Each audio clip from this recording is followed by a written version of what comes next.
আমার বন্ধুদের মধ্যে অনেকের বাড়িতেই হয়তো বাবা মায়ের বা কারোর কারোর হয়তো নিজেদের দাম্পত্য জীবনেরই প্রথম দিকের এরকম ছবি আছে। একদম শুরুতে বিয়ের পর পর এই ছবিটা মা বাবা তুলেছিলেন। কানে যে দুলটা দেখছেন মায়ের, সেটাও ডাকাতি হয়ে গেছে, শাড়িটাও ডাকাতি হয়ে গেছে, কিন্তু ছবিতে যেহেতু রয়েছে তাই স্মৃতি হিসেবে রয়েছে। বাবাকে আমার কি সুন্দর দেখতে ছিল। আমার শ্বশুরমশাই বলেন, তোরা বলিস টুপুরকে দেখতে বোম্বার মতো, কিন্তু আমি বলি টুপুরকে দেখতে সুশান্তর মতো। এই যে ভদ্রমহিলা বসে আছেন, কিছু কিছু ক্ষেত্রে হাসিটা একদমই আমার বাবার মতো আমার মনে হয়, কিন্তু ঠিক আছে, ওর বাবার মিশেলটাই ওর মধ্যে বেশি, মানে টুপুরের বাবার মিশেলটা। এটা হচ্ছে দাম্পত্য জীবনের শুরুর দিকের ছবি, আর এটা হচ্ছে মোটামুটি আমরা বেশ অনেকটাই বড় হয়ে গেছি তারপরের ছবি। এটা বাবার রিটায়ারমেন্টের পরের ছবি। একটু ধুলো পড়েছে, দাঁড়ান এগুলো একটু মুছে দেখাই। এখন এই ভেঙে পড়া শরীর নিয়ে হয়তো বা বোঝা যায় না, এককালে মা আমার খুব সুন্দরী ছিলেন। এটা গরদের শাড়ি, গোসানি বাড়িতে। কি সুন্দর উঠেছে ফটোখানা। বলতা উড়ে বেড়াচ্ছে, প্রচুর বলতা। ভালো সময় ঘরেতে ভ্রমর এলো গুনগুনিয়ে গান গাইতে হয়, কামড়ালে আর সে গান বেরোবে না। আজকে আমাদের এখানে সিএম আসছে, যার ফলে রাস্তাটা একেবারে হই হই রই রই ব্যাপার। ভালোই লাগছে যদিও, কিন্তু একটু বেরোতেও ইচ্ছা করছে, কারণ দিনহাটার সেই মানে টিপিক্যাল রাজবংশী স্টাইলে ঢোলক, তারপর এইসবগুলো বাজিয়ে বাজিয়ে বহু মানুষ আসছেন কাতারে কাতারে। যদিও যখন উনি ভাষণ টাষণ দেবেন বা আসবেন সে টাইমটা দিয়েছে 2টো, সেটা এখনও অনেক দেরি, সকালই এখন, কিন্তু তবুও আসছেন। তো সকালবেলা উঠে প্রচুর বৃষ্টি হয়েছে আজকে 7টা থেকে, কিন্তু আমি না এ কদিন এসে পরে এত ভিডিও হয়ে গেছিলো, এত র ক্লিপ জমা পড়ে গেছিলো, আমি কালকে রাত্রি 2:30 পর্যন্ত ভিডিও এডিট করেছি। যখন আমি সকালে উঠে টেরই পাইনি যে অত সকালে যে বৃষ্টি হয়েছে। আর এই যাত্রায় এসে এই ওয়েদার আমাকে একেবারে মুগ্ধ করে দিয়েছে। এই জায়গাটাকে দেখলেই মনটা খারাপ করে। সব থেকে বেশি কঠিন আমার পক্ষে তখন হয় যখন মাকে আমি দিনে দিনে এসে নিয়ে যাই, নিয়ে যাওয়ার সময় মন ভালো থাকে, তখন দিয়ে যাই। ওই যে এসে 1 ঘন্টার মধ্যে মাকে গুছিয়ে রেখে দিয়ে 2টি ভাত খেয়ে বেরিয়ে যাওয়া, ওইটা না আমার জন্য খুব কঠিন হয়। এই কমলিনী বাড়ির ছাদে আসা, এইসবগুলো থেকে যখন নিজেকে বঞ্চিত মনে হয় তখন সত্যি খুব খারাপ লাগে। আমাদের আজকে মুখ্যমন্ত্রী আসছেন রাজ্যের যে মাঠটায়, সেটা হচ্ছে সংহতি ময়দান। সেটার ডাক নাম হচ্ছে হলের মাঠ। ওটা হলের মাঠ এই জন্যই নাম যে ওটা সংলগ্ন তখনকার দিনে যে হলগুলো হতো, সিনেমা হল, মহামায়া হলটা ছিল। তৎকালীন সময়ে এই ছোট্ট বর্ডার ঘেঁষা দিনহাটা মহকুমায় 2টোই হল ছিল। একটা ভবানী হল, যেটা আমাদের বাড়ি থেকে এখন খুব কাছে, আর একটা ছিল হচ্ছে মহামায়া হল, সেটা হচ্ছে ওইখানটাতে হলের মাঠে সংলগ্ন। কলেজের মাঠও প্রচুর বড়, বা বিভিন্ন স্কুলের মাঠ প্রচুর বড়, কিন্তু কেবলমাত্র মাঠের জন্য মাঠ, ছেলেমেয়েরা এসে খেলবে, বিভিন্ন সময় হয়তো মেলা হবে, এই মাঠ ওই একটি মাত্রই ছিল, যেটা মনে হতো বিরাট বড়, বোধহয় পৃথিবীতে এর থেকে বড় মাঠ হয় না। পরবর্তীকালে যখন চোখ হয়েছে, বাইরে গিয়েছি, এর থেকে আরও অসংখ্য বড় বড় মাঠ আছে সারা বিশ্ব জুড়ে। তখন আমাদের জগৎটাই ছিল ওইটুকু, মানে ছোটোবেলার কথা বলছি। দিনহাটা কলেজের বাংলা বিভাগের এক অধ্যাপক ছিলেন অলোক গঙ্গোপাধ্যায়, অলোক জেঠু বলতাম আমরা। আমি যখন কলেজে ঢুকেছি তার অনেক আগেই উনি রিটায়ার করেছেন, কিন্তু তখন তিনি ভালোই ছিলেন। তো এই অলোক জেঠু নামকরণ করেছিলেন সংহতি ময়দান। তো সংহতি ময়দান পরবর্তীকালে অলোক জেঠুকে ছাপিয়ে আরও অনেকেই, বিশেষ করে রাজনৈতিকভাবে আর কিছু গুলবাজ মানুষে, তারা হয়তো রাজনৈতিকভাবে নয়, অন্যভাবে তারা নাম হয়েছে তাদের বিভিন্নভাবে, তারা বিভিন্ন সময় দাবি দাবা করে যে তারাই নাকি সংহতি ময়দানের নামকরণ করেছেন। আসলে সেটা নয়, আসল করেছেন হচ্ছে অলোক গঙ্গোপাধ্যায়। তিনি দিনহাটা কলেজে বাংলা পড়াতেন।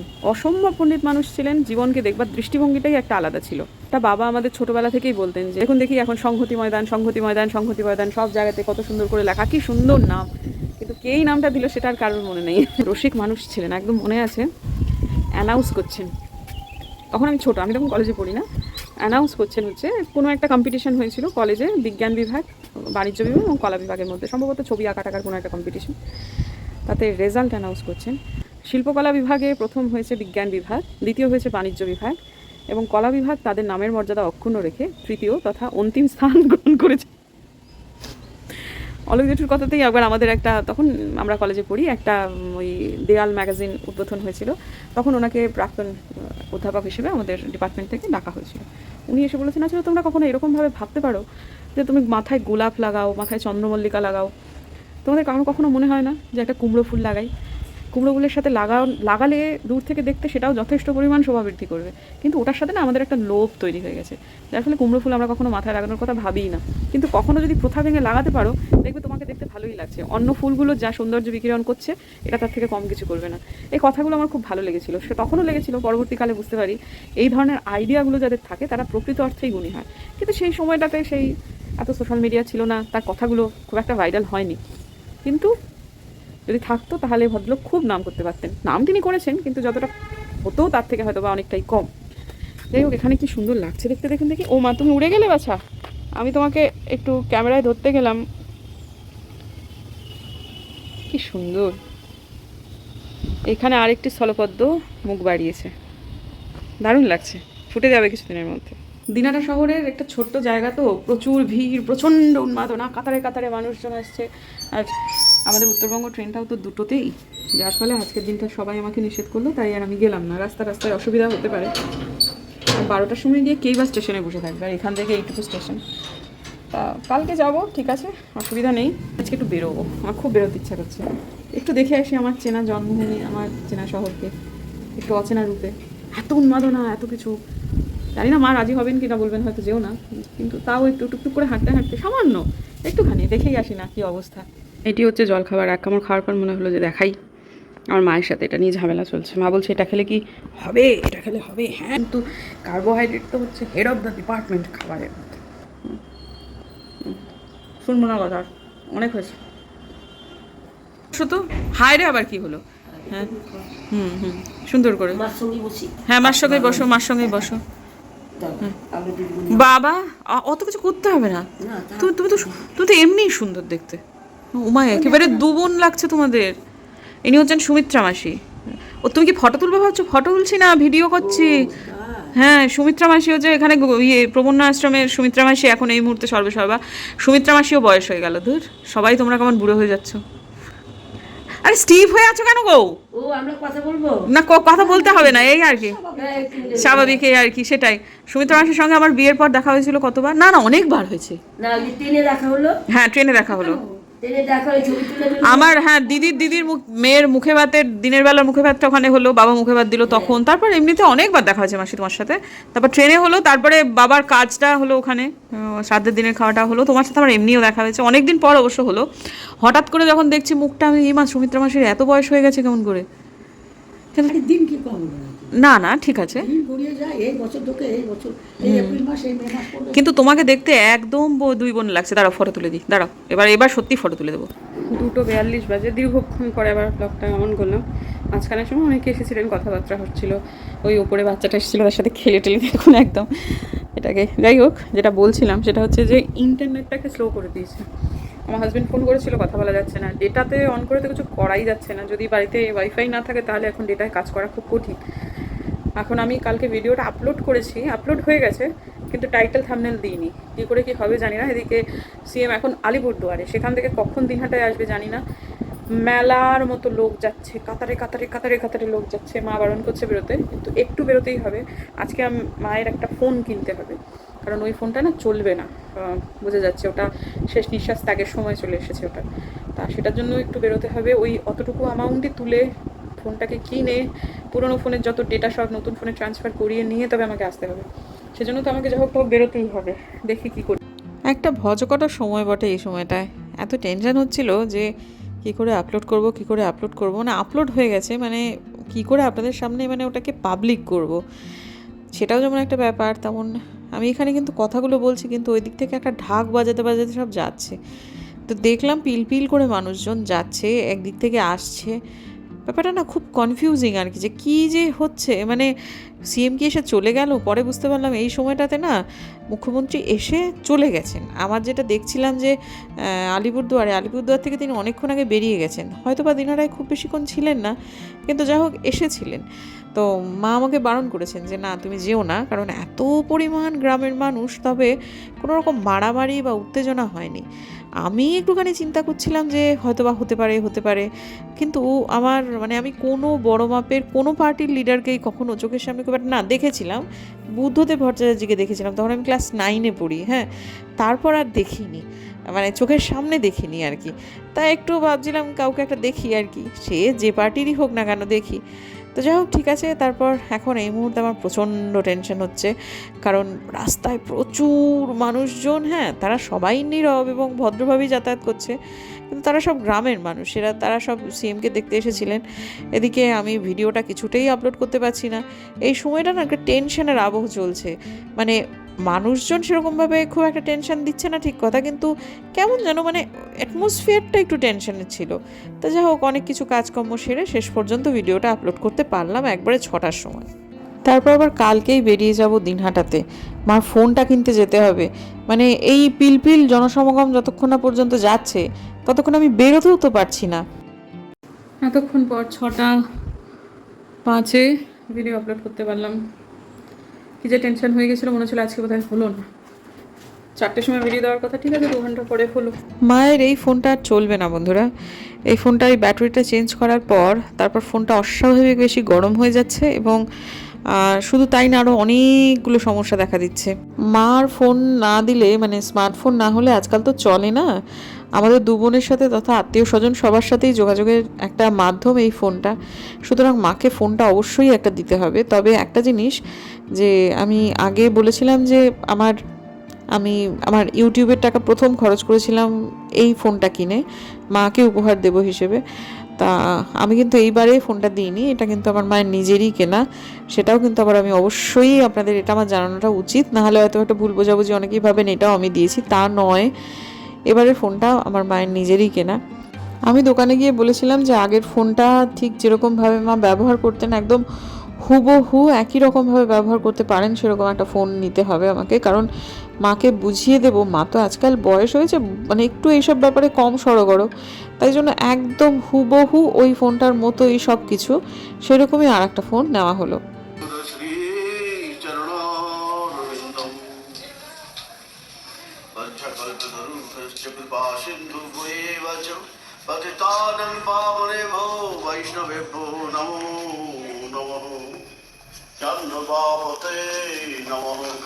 পুরোনো ফোন থেকে ভিডিও এবং ফটোগুলো নতুন ফোনে ট্রান্সফার করিনি।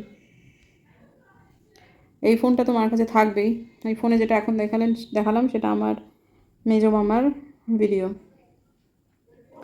এটা আসলে আমার খুব কষ্টার্জিত উপার্জনের জিনিস, তো তাই আমি ধরে নিন একটুখানি নিজের মতো করেই ভেবে নিয়ে ডিসিশন নিয়ে এখান থেকে ট্রান্সফার করিনি। তাহলে মা অন্তত এই ফোনটা ধরবেন, মেজো মামার ভিডিওগুলো দেখবার জন্য এই ফোনটা খুলবেন, ব্যাস এই আর কি। এমনিতে ফোনটা চলছে না তা না, তবে একটু প্রবলেম তো হচ্ছেই। ব্যবহারের জন্য ওই ফোনটাই ঠিক আছে, কিন্তু মাঝে মাঝে ইউজ করার জন্য এই ফোনটা ঠিক আছে, এটা আমার কাছেই থাকলো। কি বলবো আর, মনটা খারাপই লাগছে যে একটা ফোন দিয়েছিলাম, পেছনটা ফুলে গেছিলো, চেঞ্জ করার পরেও ফোনটা ঠিক কাজ করছে না, ভালো করে কাজ করবে না। এখনও করছে, কিন্তু হয়তো যে কোনো দিন আর খারাপ হয়ে যাবে একটা সম্ভাবনা। আমরা দুটো বোনই বাইরে থাকি, কাজেই মার এই ডিসিশনগুলো হয়তো মা অন্যকে দিয়ে নিতে পারে। কাউকে টাকা দিয়ে দিল, সে গিয়ে কিনে এনে দিল, যেগুলো আমি করে দিলাম সেগুলো অন্য লোকে করে দিল, হতেই পারে, কথা অসুবিধা কিছু নেই। কিন্তু তবুও যতটুকু করা যায় আর কি করে দেওয়াই ভালো, সেজন্যই জাস্ট করে দিলাম। এই 1:30 বাজে। পাশের বাড়ির এক জেঠিমা আমি এসেছি শুনে আমাকে দেখতে যেতে বলেছেন আর কি, মানে দেখতে চেয়েছেন। আজকাল সব এমন পদ্মপাতায় জল জীবন না, কিছু কিছু অনুরোধকে অগ্রাহ্য করলে পরে মনে হয় বড় কষ্ট থাকে। যদিও জানি প্রত্যেকেই দীর্ঘজীবী হবেন, কিন্তু মায়ের সাথে যেতে চেয়েছিলাম, তো মা তো ঘুমোচ্ছেন এখন। কিছু বলার নেই, যে যার রুটিন নিয়ে থাকুক। আমি একটুখানি একটা মিষ্টির দোকান থেকে একটু মিষ্টি নিয়ে রাত্রি 8:30 অবধি অপেক্ষা করলাম মা কখন উঠবেন। উঠছেন না যখন, মা মার মতো ঘুমুক টুকুকে রেখে কিন্তু দরজা বন্ধ করে দিল। মা যদি জেগে থাকতেন তাহলে ও যেত, কিন্তু মা তো নেই, তাহলে মাকে তুলতে হবে। আর প্রত্যেক দিন কি উপর থেকে ওই যারা আছে তাদেরকে বলা যায় যে তুমি এসে দরজা খুলে থাও? তা তো হয় না। যাই, আশা করছি কিছু মনে করবে না যে রাত হয়ে গেল বা সেগুলো। নববর্ষের পরে যাচ্ছি জন্য মিষ্টি নেবো ভেবেছিলাম, কিন্তু ভাবে দেখলাম যে মিষ্টিটা আজকাল এই বয়সের মানুষদের না দেওয়াটাই উচিত। সেই জন্য রকমারি বলে এখানে একটা দোকান আছে, সেখান থেকে একটুখানি ওই জেঠিমা যা যা খাবেন সেগুলোই আর কি কেনা হলো। একটু ম্যাগি, তারপর মিষ্টি দেবো না বলে একটা শনপাপড়ি কিনলাম। একেবারে মিষ্টি ছাড়া যেতে কীরকম একটা যেন লাগে। আর নিলাম একটু কর্নফ্লেক্স। আচ্ছা যাই হোক, এটা হচ্ছে আমাদের বাড়ি কমলিনী, তার লাগোয়া দয়ের মতো একটা রাস্তা চলে গেল যেদিকটা নিখিল কাকুদের বাড়ির রাস্তাটা আর কি, সেটা নিখিল কাকুর বাড়ির ঠিক পরের বাড়িটাই হচ্ছে সেই জেঠিমার বাড়ি। তা সেখানে গিয়ে যে কি ভালো লাগলো, 1 ঘন্টার ওপর ছিলাম, কি সুন্দর যে সময়টা কাটলো। তবে বন্ধুরা ব্লগ আমি খুব একটা করিনি, কারণ অসুস্থ মানুষ তো, পোশাক আশাক একটু আলু থালু এই সময়টা খুব স্বাভাবিকভাবেই সেটা ছিল, তাই জন্য অনেকক্ষণ সময় খুব আনন্দ করে কাটিয়ে তারপর আমি এলাম। আসার পর টুপুরকে নিয়ে একটুখানি বেরোচ্ছি, খেয়াল করিনি যে আকাশটা ভীষণ খারাপ ছিল। বেরোচ্ছি মানে এখানে পিৎজা পয়েন্ট বলে একটা দোকান আছে, খুব ভালো রেস্টুরেন্টটা। তো সেখানে গেলাম একটুখানি, টুপুর আর আমি মিলে একটু অল্প স্বল্প, বেশি কিছু না। তো রাস্তায় এখন বেরোচ্ছি আর সবার সঙ্গেই টুকটুক করে দেখা হচ্ছে। পিসির সঙ্গে দেখা হলো, পিসি বললেন আসিস, তো কালকে যাবো কি না কখন যাব জানি না, যেতে পারি আর কি। তো সত্যি বন্ধুরা আজকাল এই সামাজিকীকরণগুলো রাখা উচিত, এতগুলো দিন ধরে যাইনি। আজকে পিসির সঙ্গে দেখা হলো, কেন জানি না পিসিকে দেখতেও পাচ্ছিলাম না। এই যে কদিন আমি ছাদে যাচ্ছি, পিসিদের বাড়ির দিকে তাকাচ্ছি, পিসিকে একবারের জন্য দেখতে পাচ্ছি না। আজকে দেখা হলো, ঠিক আছে বললেন যখন দেখি চেষ্টা করব। তা গেলাম, যাওয়ার পর এখানেও আমার এক ভাই বউ তাদের সবার সঙ্গে দেখা হলো। তারপর মোবাইলের দোকানে যে কতজনের সঙ্গে দেখা হলো, সময় তো লেগেছে ওখানে অনেক না। সব মিলিয়ে মিশিয়ে আজকে আমার প্রচুর মানুষজনের সঙ্গে দেখা হচ্ছে। সব মিলিয়ে মিশিয়ে টুপুর একখানা ওই স্ট্রবেরি কি যেন একটা অর্ডার করেছিল, আমার ঠিক এই মুহূর্তে মনে পড়ছে না, স্ট্রবেরি মজিটো, হ্যাঁ হ্যাঁ হ্যাঁ। তা সেটা আমাকে একটুখানি টেস্ট করিয়েছে, আমার অত্যন্ত বাজে লেগেছে খেতে, আমার স্ট্রবেরি ফ্লেভার একটুও ভালো লাগে না। তারপর আমরা খেয়েছি ক্রিসপি চিকেন, তারপরে খেয়েছি হচ্ছে নান, আর আমি একটা কী যেন নিলাম বাটার মশলা, বোধ হয় চিকেন বাটার মশলা। তো সেটা মানে নানটা পুরো খেতে পারলাম না, বড্ড বেশি বড় ছিল। তো এখানকার খাবার কিন্তু খুব ভালো। তো বাইরে বেরিয়ে দেখছি বৃষ্টি শুরু হয়েছে। চল, বৃষ্টি বৃষ্টি বৃষ্টি বৃষ্টি বৃষ্টি, ভিজতে ভিজতে যাচ্ছি।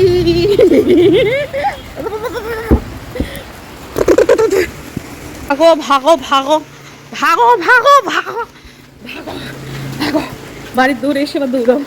ও ভাগো, হেভি লাগলো বৃষ্টিতে ভিজে, পুরো ভিজে গেছি, কিন্তু খুব আনন্দ পাইছি। এসি চালানো যাবে না, কালকে তাহলে বেরোতে পারবো না। বাড়িতে ঢুকতে ঢুকতে প্রায় 11:15। তো এসে তারপর দেখলাম 11:15 না 10:30 মতো বোধ হয়, হ্যাঁ 10:30। তো তারপরে ওই শিবজলদা এসেছিলেন, তখন প্রায় বেরোচ্ছিলেন। তো আমি বললাম আমার একটু প্রেশারটা মেপে দাও। যখন আমি ঢুকেছি তখন শিবজলদার মায়ের মমিনাদির প্রেশার মাপা হয়ে গেছে। তা আমার প্রেশারটা মোটামুটি নর্মালই আছে। তারপরে যা হোক একটুখানি গল্পগুজব হলো, তারপর মমিনাদি মাকে খেতে দিল এবং খাওয়াটাও হলো। তারপর এবার আমি উপরে যাব। এইবারে আমার দিনহাটার ব্লগ একেবারে দিনহাটায় শুরু এবং দিনহাটায় শেষ, এই শেষ হচ্ছে। কালকে থেকে দিনহাটায় ব্লগ শুরু হয়ে শিলিগুড়িতে শেষ হবে। যেতে হবে জন্যই তো এসেছিলাম, কাজেই ওসব নিয়ে ভাবছি না। খুব আকাশ খারাপ করেছে, গুড় গুড় গুড় গুড় করছে, প্রচণ্ড পরিমাণে মেঘ ডাকছে, বৃষ্টি হচ্ছে, ঝড় হচ্ছে। ঝড় ঠিক না, মানে একটু বেশ জোরদার হাওয়া দিচ্ছে, এইসব মিলিয়েই হচ্ছে আর কি। চলুন আজকের দিনের জন্য বিদায় নিচ্ছি, খুব ঘুম পেয়েছে। দেখা হচ্ছে কালকে একটা নতুন ব্লগে। যদি আমার ভিডিও ভালো লাগে সাবস্ক্রাইব করবেন, পাশে নোটিফিকেশন বেলটা অন করবেন, যাতে ভিডিও দিলেই নোটিফিকেশন চলে যাবে আপনাদের কাছে। দেখা হচ্ছে আগামীকাল, ততক্ষণ